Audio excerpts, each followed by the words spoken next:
पूरा একটা গাড়ি ভাঙছে পুরো স্কোয়াড আমি একলা দেখি বানু দে মার্কা শেষ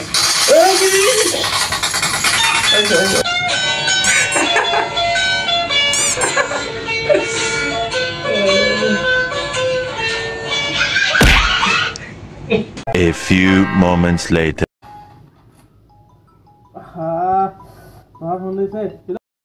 रे तो एल लग गए बाबा फोन दिसे क्या अरे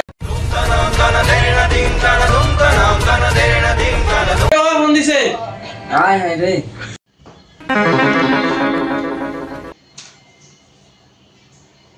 দায়িত্ব এই তো বই পড়তেছিলাম দর্শনের প্রধান উপজীব্য সকাল থেকে বই পড়তেছি দৈনিক দর্শন হ্যাঁ খাইয়ে বই পড়তে বসছি সারা দিন বই পড়ি মানে সবচেয়ে সত্যি শুধু বই পড়ছি